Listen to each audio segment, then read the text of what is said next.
오늘 설교의 주인공은 바락입니다. 사사기는 이스라엘을 구원하고 다스렸던 사사들이 주인공입니다. 사사들이 이스라엘을 구원했던 것처럼 바락도 이스라엘을 구원했습니다. 하지만 바락은 사사가 되지 못합니다. 믿음이 절실하게 필요한 중요한 순간에 하나님을 믿지 못하고 주저했기 때문입니다. 예수를 믿어 구원받은 후 제 마음에서 늘 떠나지 않는 단어 하나가 있습니다. 바로 믿음이라는 단어입니다. 예수를 믿어 구원받은 후 저는 늘 하나님 앞에서 언제나 성도가 되고 싶었습니다. 언제나 기도하는 사람이 되고 싶었고 무엇보다도 저는 언제나 하나님을 신실하게 섬기는 믿음의 사람이 되고 싶었습니다. 그리고 제가 하나님 앞에 성도가 되고 싶었던 것처럼 제가 만나는 사람들도 그렇게 하나님 앞에 성도가 되기를 원했습니다. 제가 기도하는 것처럼 제가 만나는 사람들도 기도하는 사람이 되기를 원했습니다. 제가 믿음의 사람이 되고 싶었던 것처럼 제가 만나는 사람들도 언제나 하나님을 신실하게 섬기는 믿음의 사람들이 되기를 원했습니다. 언제나 믿음을 말하고 믿음으로 사는 사람들이 되기를 간절히 원했습니다. 그래서 믿음을 이해하려고 애를 썼습니다. 믿음을 설명하려고 애를 썼고 믿음과 삶의 간극을 메꾸기 위해서 애를 썼습니다. 시간은 많이 지났습니다. 하지만 여전히 믿음과 삶의 간극을 메꾸는 것이 너무도 어렵습니다. 모두들 교회 다니면서 배운 것이 있기에 믿음이 뭔지는 압니다. 하지만 정말 믿음이 필요한 그 순간에는 믿음으로 선택하고 결정하지 않습니다.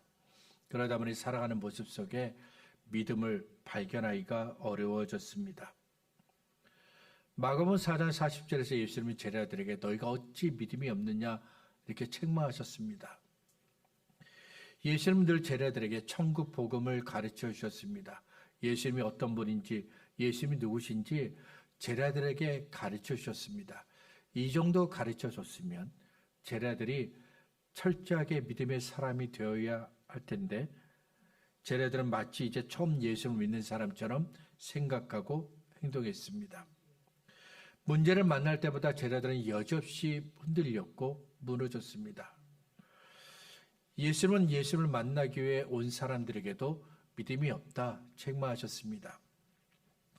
그들이 예수님께 온 것은 도움을 받기 위해서 온 것입니다. 하지만 그들은 예수님이 나의 문제를 해결할 수 있다. 예수님은 나의 병을 고칠 수 있다. 그렇게 믿지는 않았습니다.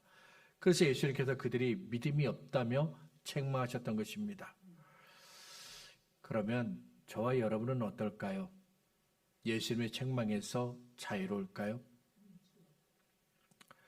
믿음과 삶의 간극이 메꿔졌다면, 믿음과 삶이 가까워졌다면 예수님의 책망을 받지 않습니다. 오히려 칭찬을 받을 겁니다.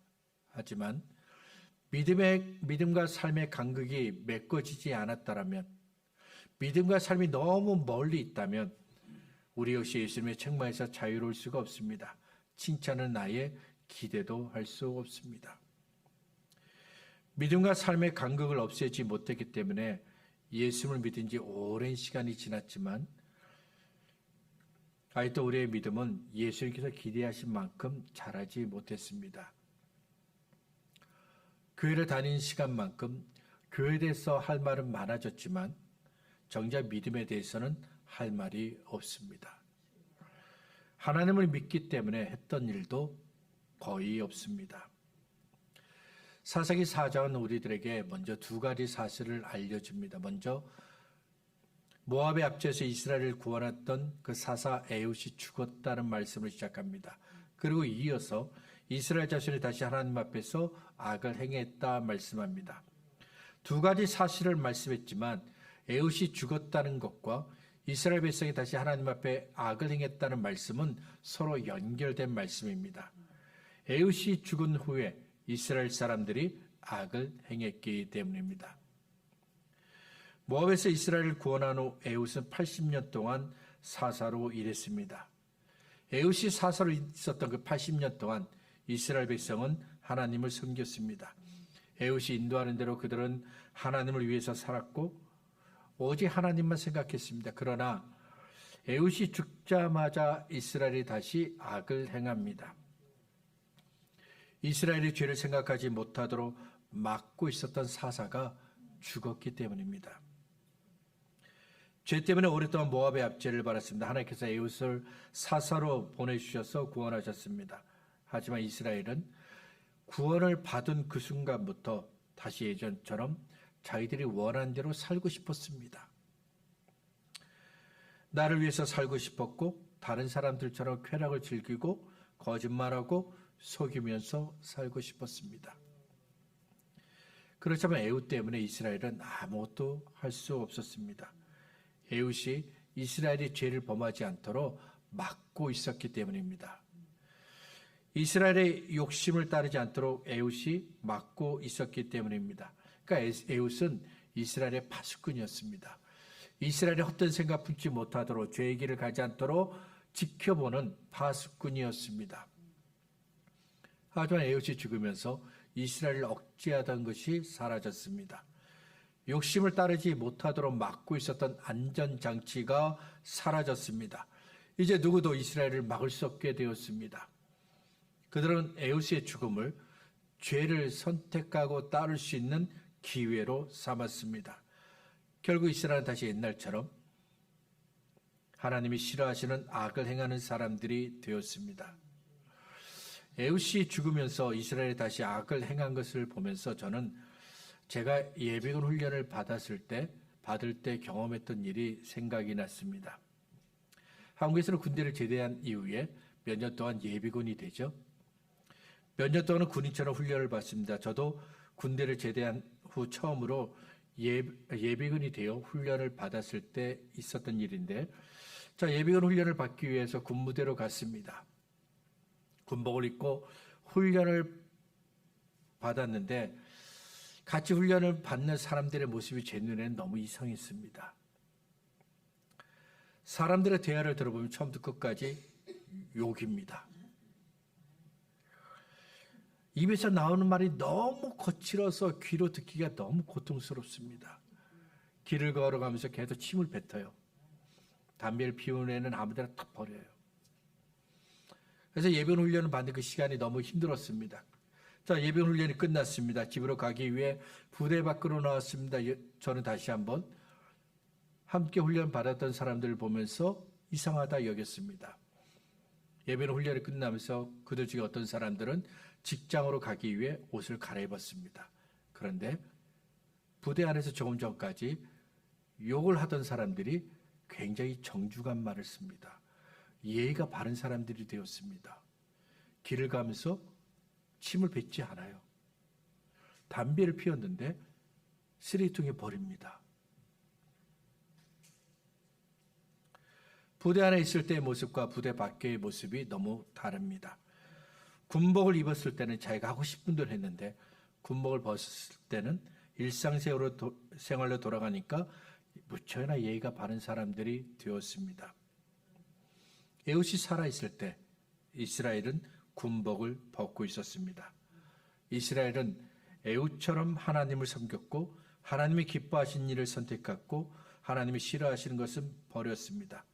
그런데 에훗이 죽자 이스라엘은 오랫동안 벗고 있었던 군복을 다시 입었습니다. 에훗 때문에 입었던 옷은 벗어두고 세상에서 입던 그 옷을 다시 입었습니다. 그리고 그동안 참았던 욕심을 따라 삽니다. 마음껏 쾌락을 즐깁니다. 마음껏 우상을 섬깁니다. 말 속에 언어 속에 더럽고 추한 말들이 계속 쏟아져 나옵니다. 그들은 그렇게 마음껏 하나님을 모르는 사람처럼 살았습니다. 이때만 해도 이스라엘은 즐거웠습니다. 자기들이 하고 싶은 것을 마음껏 하고 있으니 얼마나 즐거웠겠어요. 하지만 성경을 보면 죄를 즐거워하는 이런 시간은 언제나 오래가지 않습니다. 세상 역사에서도 죄를 즐거워하는 시간은 오래가지 않습니다. 이스라엘은 하나님께서 행하신 구원을 기억하지 못하고 자기 마음대로 살아가는 악을 행했습니다. 이렇게 자기 마음대로 살아가는 이스라엘을 하나님은 야빈에게 파셨습니다. 그러니까 악을 선택하고 따른 대가를 톡톡히 치르게 하신 겁니다. 3절을 보면 야빈이 이스라엘 백성을 심히 학대했다라고 말씀합니다. 학대했다 이 말은 쥐어짜다, 짓누르다 이런 뜻이에요. 그러니까 물에 젖은 옷에서 물기를 짜내기 위해서 쫙 짜고 또 짜는 것처럼 이스라엘을 쥐어짰다는 겁니다.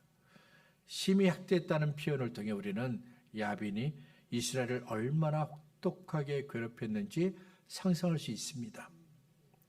야고보서 1장 15절에서 욕심이 잉태한 즉 죄를 낳고 죄가 장성한 즉 사망을 낳았다 말씀한 대로 이스라엘은 죄를 선택하고 즐거운 그 대가를 20년 동안 치러야만 했습니다. 욕심은 우리를 죄로 이끌고 죄를 즐거워하게 합니다. 그리고 반드시 사망으로 이끌고 죄를 선택한 대가를 치르게 합니다. 그렇지만 하나님은 우리가 죄를 회개하면 도와주십니다. 죄로 인해 겪는 고통에서 구원하십니다. 벗어나게 하십니다. 3절을 보니까 이스라엘 백성이 하나님께 부르짖습니다.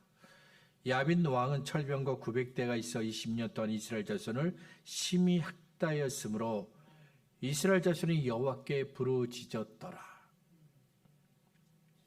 오래전 그들의 조상이 애굽에서 노예 생활이 너무 힘들어서 하나님께 부르짖었던 것처럼 그들도 하나님께 부르짖었습니다. 하나님이 어떻게 하셨을까요?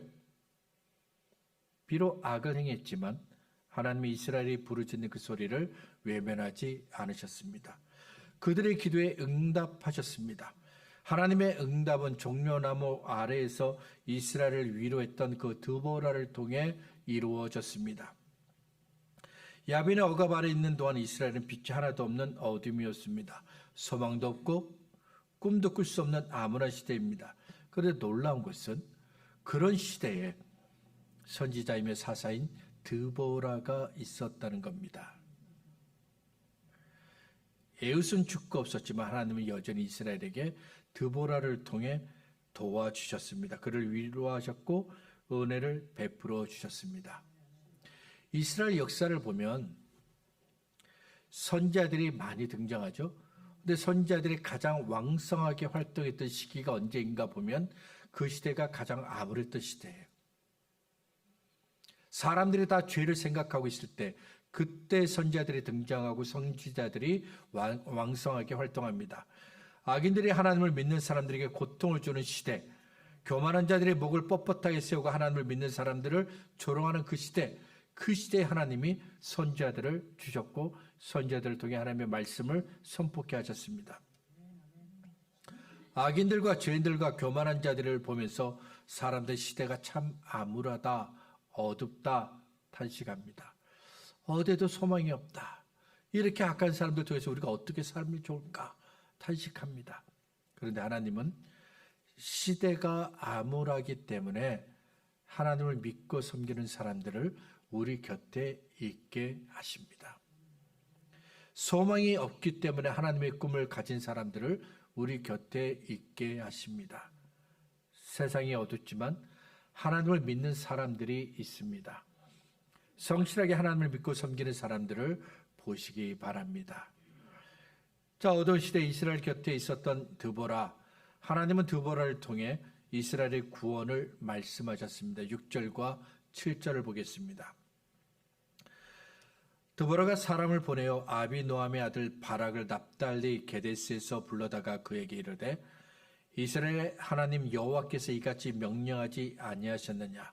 너는 납달리 자손과 스불론 자손 10,000명을 거느리고 다볼산으로 가라. 내가 야빈의 군대 장관 시스라와 그의 병거들과 그의 무리를 기송강으로 이끌어 내게 이르게 하고 그를 내 손에 넘겨주리라 하셨느니라. 하나님께서 이스라엘을 구원하기 위해 일을 시작하셨는데 이 일을 위해 하나님은 바락을 선택하셨습니다. 바락을 통해 이스라엘을 구원하시려고 하셨습니다. 성경을 보면 자주 하나님은 하나님의 일을 사람들에게 맡기셨습니다. 그러니까 사람들을 통해 일하신 것이죠. 하나님은 애굽에서 노예로 살던 이스라엘을 구원한 그 놀라운 일을 모세에게 맡기셨습니다. 이스라엘 백성이 가나안 땅에 들어가고 가나안 땅을 정착하는 그 놀라운 일, 하나님은 여호수아에게 맡기셨습니다. 하나님은 이스라엘을 위해 기도하는 그 일을 사무엘에게 맡기셨습니다. 하나님은 골리앗과 싸우는 그 엄청난 일을 어린 다윗에게 맡기셨습니다. 하나님은 죄를 즐거워하는 이스라엘을 회개케 하는 그 일을 세례 요한에게 맡기셨고 천국 복음 전하는 일을 사도와 제자들에게 맡기셨습니다. 이제까지 하나님께서 사람을 통해 하나님의 일을 하셨던 것처럼 지금도 하나님은 저와 여러분을 통해 하나님의 일들을 이루어 가십니다.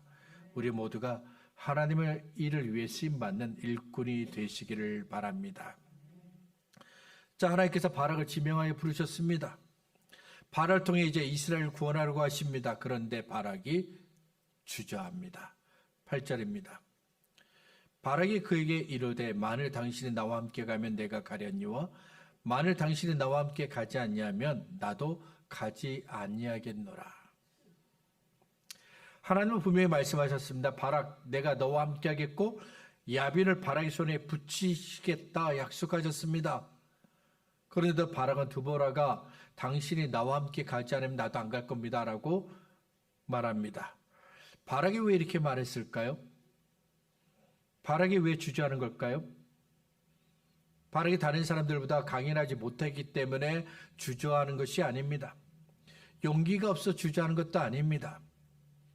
하나님께서 나를 통해 이스라엘을 구원하실 것이라고 믿지 못했기 때문에 그것을 믿을 수 없기 때문에 바락이 주저하는 겁니다. 사사기 6장을 보면 하나님께서 기드온을 사사로 부르십니다. 그러자 기드온이 하나님 표징을 보여주세요 라고 요청합니다. 이스라엘을 구원하겠다고 말씀하신 하나님을 믿을 수 없다는 거예요.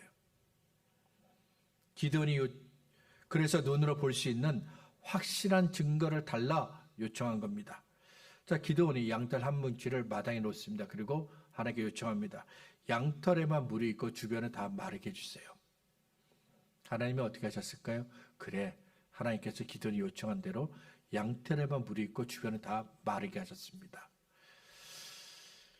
그런데 다시 기드온이 하나님께 또 요청합니다. 하나님, 이번에는 양털은 마르고 주변 땅에만 이슬이 있게 해주세요.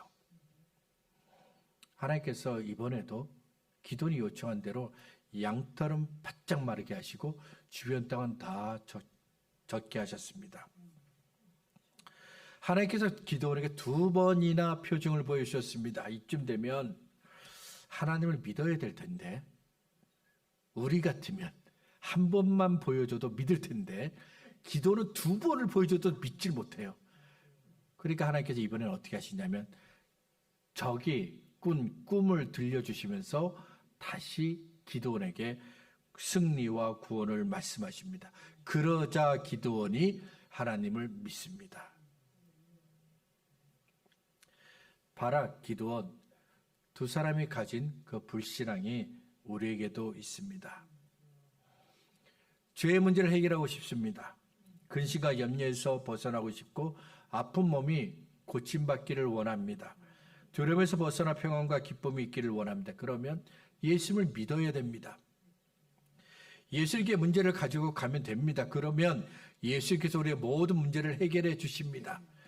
마태복음 4장 23절과 24절입니다. 예수께서 온 갈릴리에 두루 다니사 그들의 회당에서 가르치시며 천국 복음을 전파하시며 백성 중에 모든 병과 모든 약한 것을 고치시니 그의 소문이 온 수리에 퍼진지라 사람들이 모든 앓는 자 곧 각종 병에 걸려서 고통당하는 자 귀신 들린 자 간질하는 자 중풍 병자들을 데려오니 그들을 고치시더라. 예수님은 사람들의 몸과 마음의 병을 다 고쳐주셨습니다.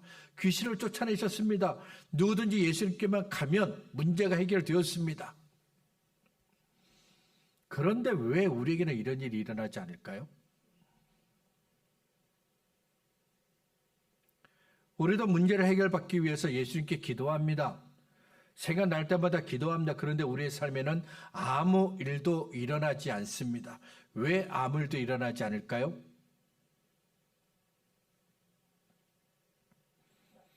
기도는 하는데 예수님께서 내 문제를 해결해 주실 것이라고는 믿지 않기 때문입니다.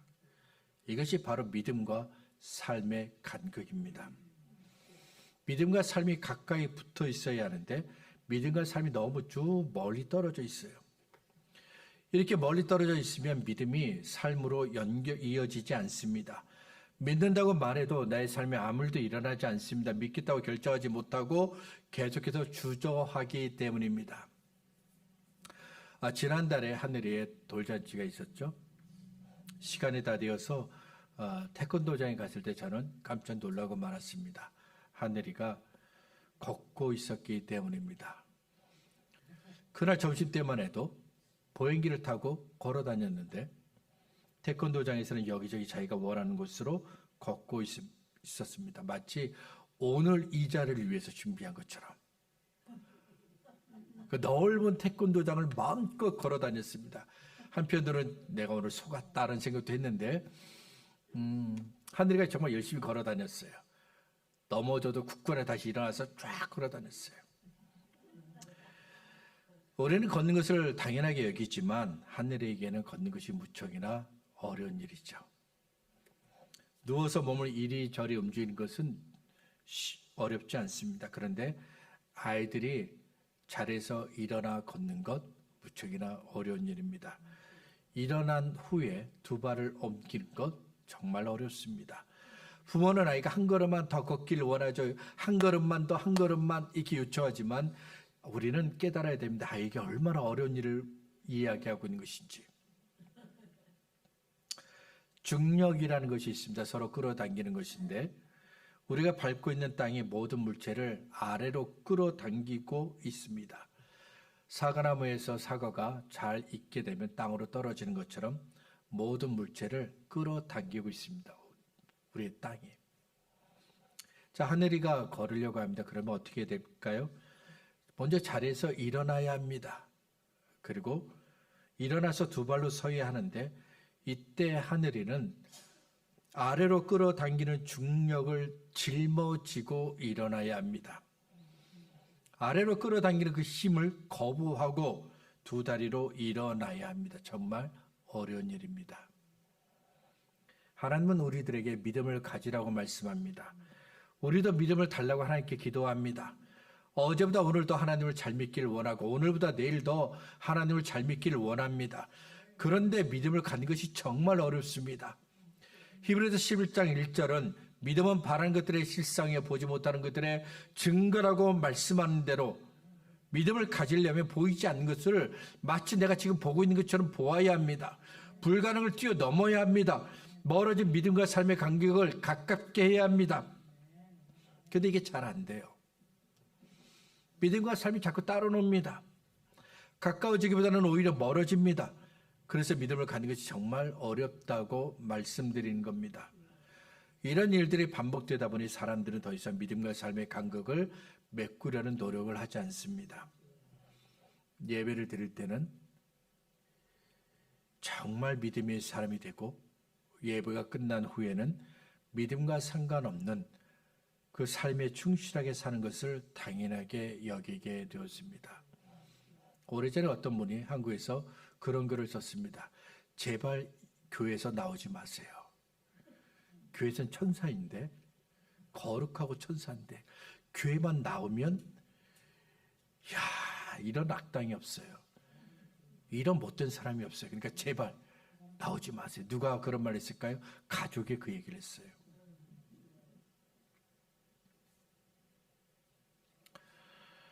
예레미야 33장 1절에 이런 말씀이 있습니다. 예레미야가 아직 시대들에 갇혔을 때 여호와의 말씀이 그에게 다시 임하니라. 예레미야가 시대들에 갇혀 있습니다. 얼마나 갇혀 있었는지는 모르지만 분명한 예레미야의 상황이 좋은 건 아니라는 겁니다. 이런 상황에서 아무것도 할 수 있는 것이 없습니다. 그런데 이런 상황에서 여호와의 말씀이 예레미야에게 임했습니다. 시대들도 예레미야가 처한 그 안 좋은 상황도 여호와의 말씀을 막을 수 없었다는 겁니다. 할 수 없는 상황이 이어지고 볼 수 없는 상황이 이어지면 사람들은 내가 할 수 있는 것은 아무것도 없다며 포기합니다. 출렁이는 파도에 몸을 맡기는 것처럼 그냥 상황에 될 대로 되라는 식으로 내 몸을 맡기며 자포자기합니다. 이끌려갑니다. 그런데 분명하게 말할 수 있는 것은 아무것도 할 수 없는 상황이지만 하나님이 여전히 우리의 하나님이시라는 겁니다. 하나님이 여전히 우리의 능력이시고 여전히 우리를 돕기 위해 일하고 계신다는 사실입니다. 시편 73편 25절과 26절에 이런 말씀이 있습니다. 하늘에서는 주 외에 누가 내게 있으리요 땅에서는 주밖에 내가 사모할이 없나이다. 내 육체의 마음은 쇠약하나 하나님은 내 마음의 반석이시요 영원한 분깃이시니라. 하늘 아래 세상은 혼란하지만 하늘 위에는 우리의 하나님이 계십니다. 우리의 모든 것을 아시는 하나님이 계십니다. 우리를 위해 지금도 일하시는 하나님이 계십니다. 상황이 나를 힘들게 하고 이런저런 일들이 내 마음을 흔들지만 하나님을 믿어보시기 바랍니다. 상황이 힘들다고 주저앉지 마시고 하나님을 믿어보시기 바랍니다. 하나님을 믿고 생각을 한번 바꿔보시길 바랍니다. 하나님을 믿고 선택을 바꿔보시길 바랍니다. 하나님을 믿고 기다려보시길 바랍니다. 하나님을 믿고 해보시길 바랍니다. 말씀을 정리하겠습니다. 시편 4편은 다윗이 지은 시인데 아들 압살롬이 반란을 일으켰을 때 도망가던 도중에 지은 시입니다. 믿었던 아들이 반란을 일으켰습니다. 그때 다윗이 어떤 생각을 했을까요? 살기 위해 급히 도망을 가면서 다윗은 무슨 생각을 했을까? 보통 이런 상황을 만나면 받은 충격이 너무 커서 아무 생각도 나지 않습니다. 멍해져요. 그런데 그 순간에 다윗은 하나님께 기도했습니다. 하나님의 도움을 구합니다. 살기 위해 도망을 가는 것과 하나님을 믿는 것 사이에서 주저하지 않았기 때문입니다. 우리를 위한 하나님의 생각은 언제나 진실하셨고 성실하셨습니다. 우리를 죄에서 구원하시고 사랑하기 위해서 주저하지 않으셨기 때문입니다. 주저하지 않으셨기 때문에 하나님의 아들 독생자 예수님을 우리에게 보내주실 수 있었던 겁니다. 하나님의 아들 예수님께서 십자가의 등이 달려 죽을 수 있었던 것입니다. 하지만 하나님을 향한 우리의 마음은 자주 변하고 성실하지 않습니다. 하나님을 믿고 신뢰해야 할 그때 이런다고 문제 해결되겠어? 의심하고 주저했기 때문입니다. 예수께서 말씀하신 대로 깊은 물에 가서 그물을 던져야 하는데 이런다고 물고기에 잡히겠어? 의심하고 주저했기 때문입니다. 하나님께 모든 것을 맡겨야 할 때 기도한다 문제 해결되겠어? 의심하고 주저했기 때문입니다. 나를 보면서 내가 과연 할 수 있을까? 주저하는 것은 당연한 겁니다. 나를 보면 누구나 의심하게 됩니다. 주저하게 됩니다. 하지만 예수님을 보는 사람은 주저하지 않습니다. 내 힘이 아닌 예수님의 힘과 능력을 의지하기 때문입니다. 나는 못하지만 예수님은 능히 할 수 있기 때문입니다. 더 이상 주저하지 마시길 바랍니다. 하나님을 믿고 따르시길 바랍니다. 하나님을 믿고 기도해 보시길 바랍니다. 하나님을 믿고 해 보시길 바랍니다. 더 이상 주저하지 않는 믿음의 사람들이 될 수 있기를 바랍니다.